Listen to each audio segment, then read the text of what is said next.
하나님께서 오늘 우리에게 주시는 말씀은 시편 100편 1절로부터 5절 말씀입니다. 이 기록된 계시의 말씀을 봉독할 때 살아계신 하나님의 음성을 들으실 수 있기를 바랍니다. 온 땅이여 여호와께 즐거운 찬송을 부를지어다. 기쁨으로 여호와를 섬기며 노래하면서 그의 앞에 나아갈지어다. 여호와가 우리 하나님이신 줄 너희는 알지어다. 그는 우리를 지으신 이여 우리는 그의 것이니 그의 백성이여 그의 기르시는 양이로다. 감사함으로 그의 문에 들어가며 찬송함으로 그의 궁정에 들어가서 그에게 감사하며 그의 이름을 송축할지어다. 여호와는 선하시니 그의 인자심이 영원하고 그의 성실하심이 대대에 이르리로다. 아멘. 태국의 한 광고에서 나온 실화라고 합니다. 한 남자아이가 가게에서 진통제와 약을 훔쳤어요. 주인이 그 아이를 잡아서 호되게 야단칩니다. 아니 너는 커서 뭐가 되려고 벌써 도둑질이야. 그때 옆 가게 야채수프 가게 주인이 그 장면을 보면서 이 약 파는 아주머니를 말리죠. 그리고 그 약값을 대신 물어줍니다. 그리고 아이에게 물었지요. 얘야, 왜 이 약을 훔쳤니? 엄마가 아파요. 주인은 야채 수프를 내어주면서 이 수프도 가져다가 엄마에게 드리거라 했던 거예요. 소녀는 그날 생각합니다. 자신은 일평생 감사하는 마음으로 살겠다. 그리고 아픈 사람을 살리는 의사가 되겠다. 그렇게 다짐을 했습니다. 그로부터 30년이 흘렀습니다. 야채 수프 가게 주인은 여전히 가게를 운영하면서 많은 이들에게 호의를 베풀면서 살았는데 30년 후 어느 날 뇌경색으로 쓰러져 혼수 상태가 됩니다. 당장 수술을 해야 하는데 수술비가 없습니다. 가족은 하염없이 울기만 하지요. 그런데 그 담당 의사가 수술비를 다 지불했다고 통보를 받게 됩니다. 딸이 의사에게 어떻게 된 이유인지 물었더니 30년 전 진통제 3통과 야채 수프에서 이미 지불되었습니다. 감사합니다. 하더랍니다. 성도 여러분, 베풀 줄 아는 사람들의 공통점이 있다 하지요? 그들은 감사하는 사람이랍니다. 언제나 감사하는 사람이 베풀며 사는 거예요. 감사하지 않는 사람이 어떻게 베풀 줄 알겠습니까? 그리고 베푸는 사람에게는 더 큰 감사의 것들이 생깁니다. 움켜쥐면 모래알처럼 다 빠져나가지만 나누면 언제나 더 커집니다. 영국의 속담에 감사는 과거에 대한 덕행이라기보다는 미래를 살찌게 하는 덕행이다 라는 말이 있어요. 지나온 모든 것을 감사하는 마음에서 미래가 살찌는 거예요. 오늘 우리는 추수감사절을 맞습니다. 추수감사절은 농사를 짓고서 그 한 해의 수확을 다 거둔 후에 다 함께 감사하며 예배했던 그 절기 전통을 지금도 지키는 교회의 예배 절기예요. 물론 농부가 아니라면 농사를 직접 짓지는 않겠지만 한 해를 살았던 모든 것에 감사를 하나님께 올려드리는 의미가 여기에 있습니다. 제가 학창 시절에 선배였던 김동호 목사님이 그런 말씀하셨어요. 감사절은 하나님께 마음껏 감사하는 절기이고 힘있게 감사하는 절기이고 그래서 당신은 1년의 전체 수익의 11조를 다시 한번 이 감사절에 하나님께 드린다 하셨던 거예요. 성도 여러분, 우리가 추수감사절에만 감사하는 것은 아닙니다. 우리에게 허락하신 모든 것을 진정으로 감사하는 삶을 우리는 매주 매일매일 순간순간 감사하며 사는 거예요. 또 그래야만 합니다. 감사하는 마음으로만 사람이 메마르지 않습니다. 감사가 없으면 사람의 마음이 메말라지죠. 작은 것에도 감사하는 그 마음이야말로 신앙을 가진 증거됩니다. 감사란 신앙의 진짜 모습 아닐까요? 믿는다 하지만 진짜 믿는다면 감사하게 되어 있습니다. 믿지 못하니까 감사하지 못하는 것 아니겠습니까? 그래서 감사하는 그 모습 보면 믿음을 알게 됩니다. 감사는 믿음의 처음이요, 중간이요, 마지막이기에 그렇습니다. 여러분 생각해 보세요. 우리가 처음 예수님을 만난 때, 예수님을 만나서 예수님을 나의 주로 고백하며 예수님의 그 용서와 사랑과 구원을 경험했을 때 우리가 무엇이라고 고백했습니까? 바로 그 첫 마디가 예수님 감사합니다. 그것 아니었습니까? 그래서 우리는 예수님께 감사합니다. 하나님께 감사합니다. 그 첫 마디에서 신앙생활을 시작한 거예요. 그리고 성도는 살아가면서 하나님께서 지키시고 도우시며 함께 하시는 증거를 늘 경험하면서 살아가죠. 그래서 감사가 이어지는 거예요. 그리고 마침내 우리가 이 땅의 생을 다 마치고 하나님 앞에 이르게 될 때 올리게 되는 마지막 말이 또 그것 아니겠습니까? 하나님 감사합니다. 그래서 감사는 우리 믿음의 처음이요, 중간이요, 마지막 되는 거예요. 감사로 시작해서 감사로 살다가 감사로 끝내는 성도의 삶입니다. 오늘 우리가 함께 읽은 1절 말씀에서 온 땅이여 여호와께 즐거운 찬송을 부를지어다. 기쁨으로 여호와를 섬기며 노래하면서 그의 앞에 나아갈지어다. 우리가 하나님께 나아갈 때마다 즐거운 찬송 부릅니다. 기쁨으로 나아갑니다. 노래하면서 나아갑니다. 왜 그럴까요? 온 땅이여 라는 말이 상징하듯이 하나님이 온 땅과 세상을 창조하셨기에 그렇습니다. 하나님이 우리를 지으셨기 때문입니다. 마땅히 피조물로서 하나님을 찬송하는 거예요. 우리의 생명이 하나님께로부터 왔습니다. 우리는 그의 것이며 그의 백성이요 그의 기르시는 양이기에 그렇습니다. 그것을 감사하는 사람의 찬송이요 기쁨이요 노래입니다. 성도 여러분, 내가 이 땅에 살아 존재하는 것, 생명을 사는 것, 하나님께 드리는 인생의 근원적인 감사가 되는 거예요. 감사에도 일반적으로 두 가지 종류가 있다 하지요. 이렇게 본질적이고 근원적인 감사와 조건적이고 상황적인 감사, 그것입니다.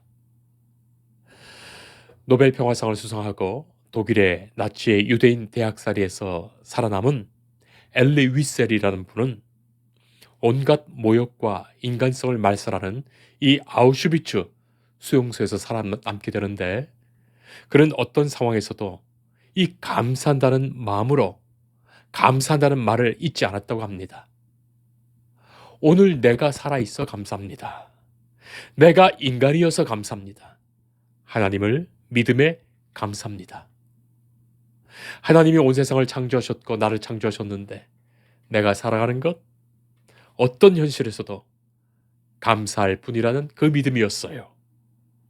엘리 위셀은 감사하는 마음이 없으면 자신이 처한 상황에서 스스로 벽을 치고 어두운 터널에 갇히게 된다. 감사하는 마음에서 그 터널을 빠져나오게 된다. 그렇게 말합니다. 여러분, 꽉 막혔습니까? 상황이 어렵습니까? 조건적인 감사가 아니라 근원적인 감사를 해보라, 그것입니다. 하나님을 모르는 사람들은 이 근원적인 감사를 몰라요. 세상 사람들은 다 조건적인 감사만 아는 거예요. 여호와가 우리 하나님이신 줄 너희는 알지어다. 조건적인 감사와 근원적인 감사는 완전히 다른 거예요. 조건적인 감사는 내 손에 뭔가 있어야지만 감사하는 것 아닙니까? 내가 호의를 받았기에 감사해요. 추수할 것이 있어서 감사해요. 그러나 이 근원적인 감사는 하나님이 나를 지으셨기에 감사해요. 하나님이 나를 사랑하셨기에 감사해요. 내가 존재하는 것이 감사해요. 하나님이 나의 하나님 되심이 감사입니다. 성도 여러분, 우리는 하박국 선지자에게서 바로 그 근원적인 감사를 듣게 되지요. 하박국 3장 17절로부터 18절 말씀입니다. 비록 무화과 나무가 무성하지 못하며 포도나무에 열매가 없으며 감람나무에 소출이 없으며 밭에 먹을 것이 없으며 우리의 양이 없으며 외양간에 소가 없을지라도 나는 여호와로 말미암아 즐거워하며 나의 구원의 하나님으로 말미암아 기뻐하리로다. 다니엘서를 보면 바벨론의 신을 섬기지 않고 하나님을 섬기고 믿는다는 이유로 이 다니엘의 세 친구 사드락, 메삭, 아벳느고는 이 풀무불 가운데로 던져지게 됩니다. 자, 그때 바벨론의 왕 느부갓네살이 너희들이 만일 바벨론의 신에게 절하지 않으면 내가 너희를 맹렬히 타는 풀무불 가운데 던져 넣을 것이니 능히 너희를 내 손에서 건져낼 신이 누구이겠느냐, 그렇게 말합니다. 자, 그때 이 다니엘의 세 친구들이 한 말이 이것이죠. 다니엘서 3장 17절에 왕이여, 우리가 섬기는 하나님이 계시다면 우리를 맹렬히 타는 풀무불 가운데서 능히 건져내시겠고 왕의 손에서도 건져내시리라.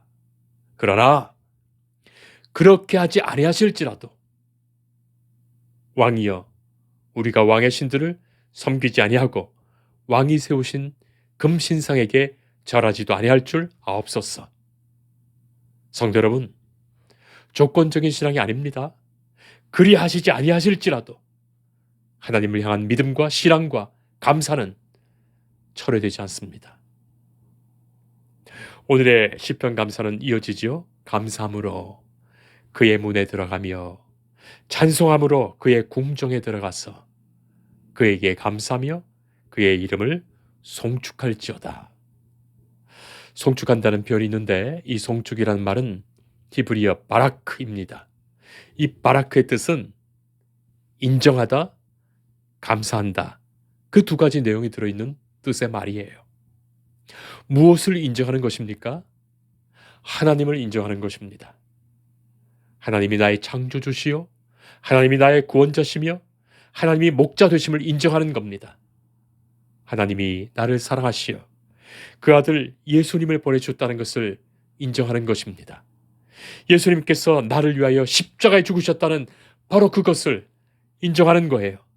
그리고 예수님의 그 보혈의 공로로 내가 구원받았고 하나님의 자녀 되었고 하나님 나라의 백성 되었음을 인정하는 겁니다. 바로 그 인정 위에 올려드리는 감사가 송축입니다. 그래서 감사의 찬양이 송축이 됩니다. 그래서 이때의 감사는 믿음의 감사가 됩니다. 근원적인 감사입니다. 어떤 상황에서도, 어떤 상황에도 불구하고 하나님을 인정하며 올리는 감사가 송축이에요. 마태복음 26장을 보면 예수님은 최후의 만찬에서 제자들과 함께 식사하시면서 그야말로 송축을 올리셨습니다. 죽음을 앞둔 이 마지막 식사 저녁 자리입니다.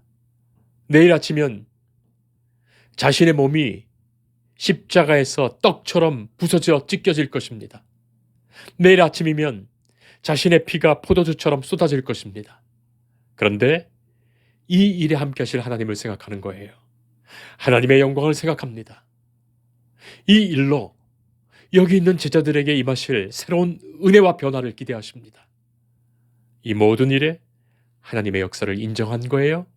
그래서 지금의 이 비통하고 침통하고 고달픈 상황 속에서도 예수님은 떡을 가지사 축복하시고 잔을 가지사 감사기도 하시고 그렇게 축복과 감사로 이 상황을 하나님께 송축하신 거예요.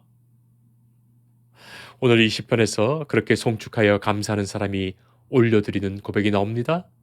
여호와는 선하시니 그의 인자심이 영원하고 그의 성실하심이 대대에 이르리로다. 하나님은 선하십니다. 하나님은 인자하십니다. 하나님은 성실하십니다. 인도의 한 시골 교회에 있었던 일이라 하지요. 주수를 마치고 주수 감사 예배를 드리는데 한 여인이 많은 양의 이 곡식을 예물로 가져와서 하나님께 드립니다. 평소에 가난한 살림을 꾸려가던 이 여인이 이렇게 많은 예물을 바친 것에 대해서 목사님이 의아하게 생각했어요. 성도님, 뭐 특별한 감사라도 있으십니까? 네, 사실은 제가 10살 난 아들이 있었습니다. 지난해 그 애가 병이 들었을 때 저는 이 아이가 다시 살아날 수만 있다면 하나님께 많은 예물 드리겠습니다. 그렇게 기도했습니다. 목사님이 묻죠. 그러면 아들이 이제 회복이 되었나 보군요. 아닙니다. 1년가량 앓다가 한 달 전에 세상을 떠났습니다. 아니, 그런데 어떻게 이렇게 예물을 많이 드리신 건가요? 이제야 주님께 예물 드리네요. 하나님은 제 아들을 하늘나라로 데려가셨고 지금은 그 품에 안고 계신 것을 믿기 때문입니다. 그래서 감사한 마음으로 예물 드립니다. 사랑하는 성도 여러분, 하나님을 나의 하나님으로 믿지 않고서야 어떻게 이런 고백을 드릴 수 있겠습니까? 여호와는 선하시니 그의 인자하심이 영원하고 그의 성실하심이 대대에 이르리로다. 하나님이 하신 모든 것이, 모든 일이 선합니다. 주께서 영원히 인자하심을 베푸셨고 주께서 언제나 성실하시기에 우리를 언제나 지켜주십니다. 이 놀라운 고백은 하나님께 감사하며 그의 이름을 송축하는 믿음의 성도 입에서만 고백되는 신앙이죠. 하나님은 선하십니다.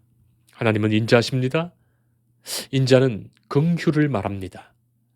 하나님의 선하심을 찬송하며 내 삶에 베푸신 하나님의 긍휼을 인정하고 믿습니다. 하나님은 성실하십니다. 하나님은 게으르시거나 낮잠을 주무시거나 졸거나 하시지 않습니다. 성실하신 중에 날마다 우리를 눈동자와 같이 살피시며 보호하시고 인도하십니다. 하나님의 그 역사를 조금도 의심하지 않지요. 죽음의 원망도 불평도 없습니다. 여호와는 나의 목자시니 내게 부족함이 없으리로다. 마치 그 고백 아니겠습니까? 사랑하는 성도 여러분, 우리의 손을 쳐다보면 누군가는 빈손일 수도 있습니다. 그러나 이렇게 내게 손을 주신 것, 이 손으로 일하게 하시며 살게 하신 것, 이 손으로 누군가의 손을 붙들어 주게 하신 것, 이 손으로 누군가에게 봉사한 것, 이 손을 들어 주를 높이게 하신 것, 이 손을 꼭 잡고 기도하게 하신 것, 이 손만 보아도 감사가 넘치는 거예요.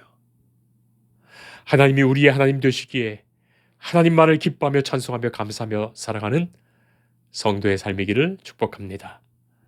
감사하는 자에게 감사의 것을 충만하게 하시는 하나님의 역사가 가득하기를 축복합니다.